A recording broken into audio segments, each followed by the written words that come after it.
السلام علیکم ورحمۃ اللہ وبرکاتہ۔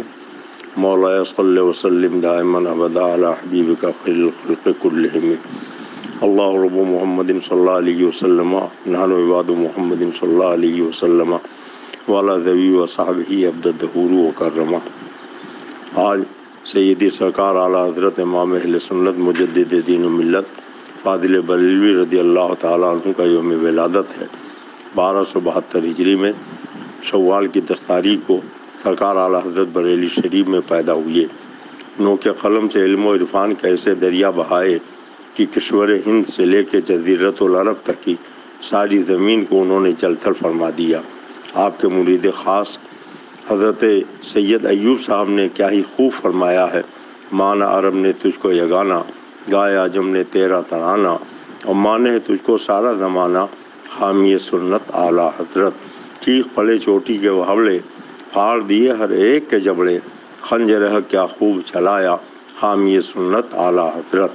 حیدرآباد کے رہنے والے مرزا عبدالشکور صاحب نے مدینہ طیبہ میں گنبد خضرا کی چھاؤں میں بیٹھ کر اعلیٰ حضرت سرکار کی جو منقبت لکھی تھی اس کے بھی کچھ اشعار سماعت کر لیں۔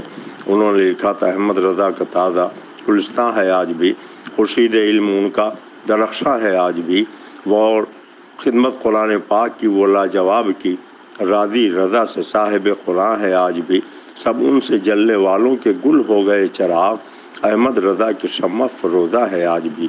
اعلیٰ حضرت امام اہل سنت کو سمجھنے کے لیے علم بھی اعلیٰ ہونا چاہیے، خاندان بھی اعلیٰ ہونا چاہیے، نسل بھی اعلیٰ ہونا چاہیے، ماں بھی اعلیٰ ہونا چاہیے، باپ بھی اعلیٰ ہونا چاہیے، ذہن بھی اعلیٰ ہونا چاہیے، فکر بھی اعلیٰ ہونا چاہیے۔ کسی نے کیا خوب کہا ہے کہ جو خود اعلیٰ ہوگا، جس کا پورا خانوادہ اعلیٰ ہوگا، وہی اعلیٰ حضرت کو سمجھ پائے گا۔ وادی رضا کی کوہ ہمالا رضا کا ہے، کہ سمت دیکھیے وہ علاقہ رضا کا ہے۔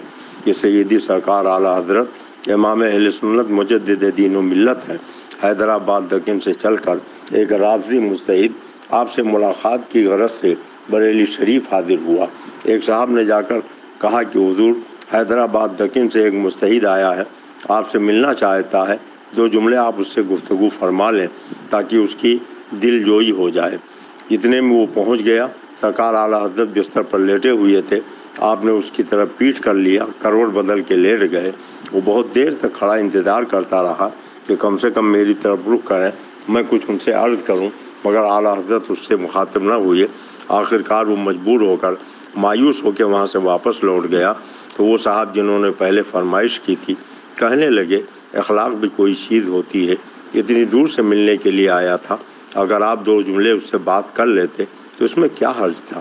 سیدی سرکار اعلیٰ حضرت امام اہل سنت نے فرمایا کہ مجھے میرے بزرگوں نے یہی اخلاق سکھایا ہے، اور پھر ایک واقعہ بیان فرمایا کہ آقا کریم سید عالم نور مجسم صلی اللہ علیہ وسلم کی بارگاہ میں ایک شخص آیا، اس نے بھوک کی شکایت کی۔ سرکار مدینہ صلی اللہ علیہ وسلم نے صحابہ کی طرف دیکھا، حضرت سیدنا امیر المومنین عمر فاروق اعظم اٹھ کے کھڑے ہو گئے۔ آقا نے فرمایا کہ لے جاؤ انہیں کھانا کھلاؤ۔ وہ اپنے گھر لے کر چلے گئے، دسترخوان لگا دیا گیا، کھانا چن دیا گیا، وہ کھانے لگا۔ اس کی زبان سے کوئی جملہ بد مذہبی کا نکلا تو حضرت سیدنا عمر فاروق اعظم کا تیور بدل گیا۔ اپنے خادم سے فرمایا کہ کھانا اٹھا لو، دسترخوان اس کے سامنے سے ہٹاؤ، اس کو دھکے دے کے میرے گھر سے باہر نکال دو۔ آج تو لوگ مصلحت دیکھتے ہیں کہ کوئی دینی ضرورت رہی ہوگی اس لیے مسند پہ بٹھا دیا گیا، یا سلام کلام کر لیا گیا، یا چائے ناشتہ کرا دیا گیا۔ حالانکہ حضور سیدنا امیر المومنین عمر فاروق اعظم نے یہ دینی مصلحت دیکھی، دنیاوی مصلحت نہیں دیکھی۔ انہوں نے دھکے دے کے ایک بد مذہب کو، یا اپنی زبان سے بد مذہبی کا کوئی جملہ نکالنے والے کو اپنے دروازے سے بھگا دیا۔ سورہ وسعت اللہ کی تفسیر میں ہے، تفسیر روح البیان آپ اٹھا کے دیکھیں کہ ایک مسجد کے نمازی آئے، حضرت عمر فاروق اعظم سے عرض کیا، حضور ہماری مسجد کا امام روزانہ جہری نمازوں میں سورہ عبسہ و تولیٰ کی تلاوت کرتا ہے۔ حضرت عمر کا تیور بدل گیا۔ انہوں نے فرمایا اس کو بلا کے لاؤ۔ بلا کے لایا گیا۔ فرمایا قرآن پاک میں 114 صورتیں ہیں، یہی صورت روزانہ کیوں پڑھتے ہو؟ اس نے کہا مجھے یہ صورت زیادہ اچھی لگتی ہے، اللہ نے اس صورت میں نبی کو معاذ اللہ ڈانٹا ہے۔ حضرت عمر نے سنا، تلوار نکالی، تن سے جدا کر دیا۔ لوگوں نے کہا کہ آپ نے ایک امام کی گردن قلم کر دی، قرآن پڑھنے والے کا خون بہا دیا۔ فرمایا جس کا یہ عقیدہ ہو کہ اللہ نے میرے نبی کو ڈانٹا ہے، عمر کے نزدیک اس کی یہی سزا ہے۔ یہ حضرت سیدنا عمر فاروق اعظم ہیں جنہوں نے بتا دیا کہ نبی کا عشق ضروری ہے امتی کے لیے، چراغ جیسے ضروری ہے روشنی کے لیے۔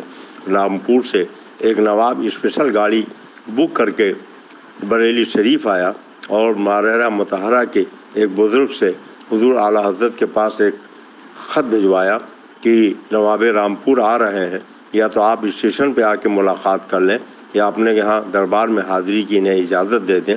سرکار اعلیٰ حضرت کو خط ملا تو فرمایا کہ نہ تو فقیر اس لائق ہے کہ وہ نوابوں کے آداب کو جانے، اور نہ ہی فقیر کا گھر اس لائق ہے کہ وہاں نوابوں کو بلایا جائے، اس لیے کسی بد مذہب بدعقیدہ نواب سے میں قطعاً ملاقات نہیں کر سکتا، اور اس کو نہ ہمارے یہاں آنے کی اجازت ہے نہ میں اس کے یہاں جا سکتا ہوں۔